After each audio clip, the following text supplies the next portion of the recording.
So,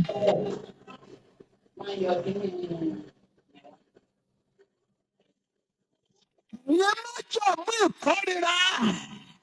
Ẹ̀yin má jẹ̀mú ìjákulẹ̀. Kí lè ṣe lára wa? Iná tí èyí jáde. amin Jesu.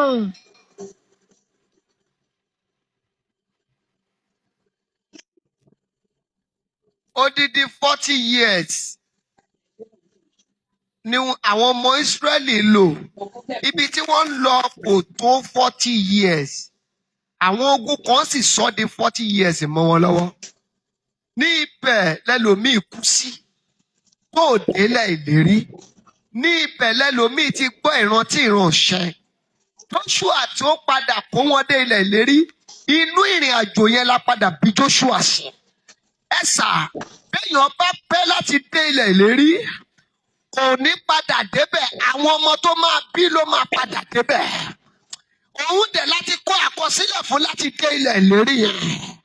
Aláàfin ìtara ṣàmì. Májèmú tó ní òní dé ilẹ̀ ìlérí rẹ̀. Májèmú yẹn ṣe dára. Jesu. Joshua kọ́ ni Ọlọ́run sọ pé òun ló máa ká ọmọ Ísírẹ́lì délẹ̀ ìlérí o. It's not in the plan of God. But at times, when some battle happen, àwọn nǹkan kan á dẹ̀ dìde. Yes, ma. Ẹ jẹ́ gbàdúrà. A fẹ́ já okùn kan láàárọ̀ yìí. Okùn tó ń jẹ́ débi ilẹ̀ ìlérí. Olúwa ní ká gbàdúrà lórí ìrìn àjò yẹn. Wọ́n pe ilẹ̀ ìlérí. Gbogbo ibi tó yẹ kó fún ẹ láyọ̀ ní ilẹ̀ ìlérí. Gbogbo ibi tó yẹ kó mú ayọ̀ fún ẹ ní ilẹ̀ ìlérí. Gbogbo ibi tó yẹ kó pa ẹ́ lẹ́rìn ní ilẹ̀ ìlérí. Gbogbo ibi tó yẹ kó máa wò kí inú ẹ máa dùn lọ́pẹ̀ ní ilẹ̀ ìlérí. Ta ló fi ìtara ṣàmì? Tá a bá ní má jẹ̀mú òkùnkùn. Tó o fẹ́ dé ilẹ̀ ìlérí. Má jẹ̀mú yóò bàjẹ́ lára. Amin Jesu. Joshua chapter 5 verse 9. Who is Joshua? Who is Joshua? Who is Joshua? Who is Joshua pé? Ẹ̀gbọ́n bẹ lórí Íjíbítì. Òun ló jẹ́ kí wọ́n wà ní oko ẹrú fún odidi 40 years. Wọ́n máa sọ ohun tí ẹ̀gbọ́n ṣe láàárọ̀ yìí. Àti agbára tí ẹ̀gbọ́n ní lórí ènìyàn. Ẹ múra dáadáa sà. Wọ́n bá ń pè ẹ̀gàn. Ìyẹn ń ṣe pé ìwà ẹ̀ dáa.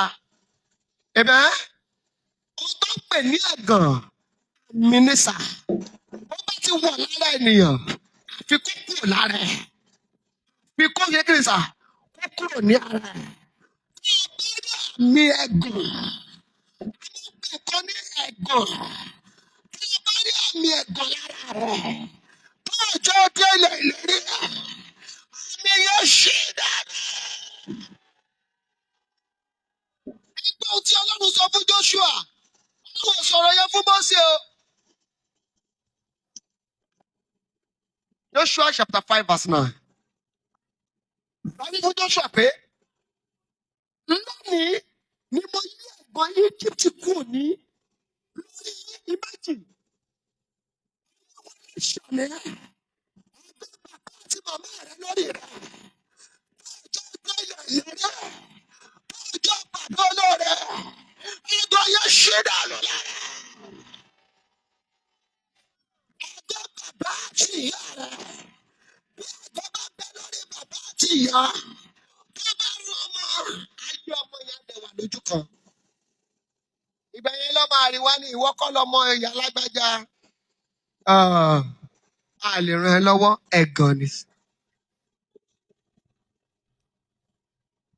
Ìwọ kọ́ ni ọmọ ìwà yẹ ò dáa, a lè ṣe bẹ́ẹ̀ fún ẹ̀gàn ni sí. Àwọn kan wà tí ìwà ìyá ẹ tó tí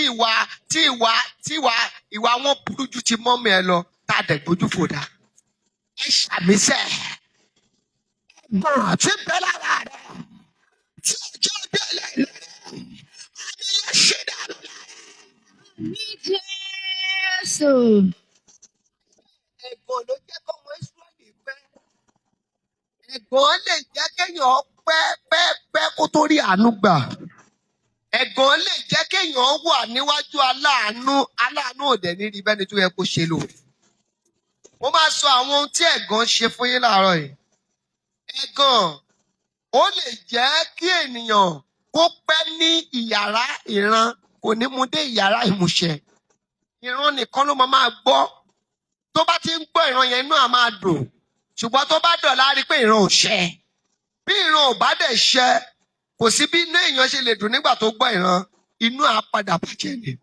Gbọ́ mi láàárọ̀ yìí sà, ẹ̀gbọ́n bàbá àti màmá rẹ lórí rẹ̀ tó ń yí àánú Ọlọ́run kúrò. Ẹ̀gàn yẹn ṣì dànù. Àmín Jésù. Ẹ̀gàn lè jẹ́ kéèyàn mọ olóore, kó lóore má sì ràn lọ́wọ́. A máa ń pè ní strong reproach. Ẹ̀gàn tó ní agbára. Ẹ̀gàn ó lè jẹ́ kéèyàn pàdé olóore, kí olóore má sì ràn lọ́wọ́. Ẹ̀yin wo ló ṣàmì? Bí ẹ̀gàn bẹ́ẹ̀ bá bẹ̀rẹ̀ rẹ̀, kó o tó ṣàmì mẹ́ta, iná tì í jáde. Àmín, àmín, ní orúkọ Jésù. Ẹ̀gàn lè fà á kéèyàn dìde lénìí, ó ṣubú lọ́la. Ó dìde lénìí, ó ṣubú lọ́la. Olówó lénìí, ó complain lọ́la. Olówó lénìí, ó complain lọ́la. Olówó lénìí, ó complain. It's a strong reproach. When there is a strong reproach in your life, it can make you to rise and fall. Ìyẹn ló ń pè ní ṣubú lénìí dìde lọ́la, ṣubú lénìí dìde lọ́la. Rise and fall ni wọ́n pè. Bí tó o bá ṣàmì, ẹ̀gàn yẹn jáde lọ́dọ̀. Àmín Jésù. Strong reproach can make you to marry without enjoying the marriage. Ẹ̀gàn tó dájú, ẹ̀gàn tó le, ó lè jẹ́ kí ènìyàn kó ṣègbéyàwó àbí kó marry àbí kó fọ́kọ àbí kó fàya kó má sì gbádùn ìgbéyàwó ẹ̀. Ẹ wọ ẹyin méjèèjì.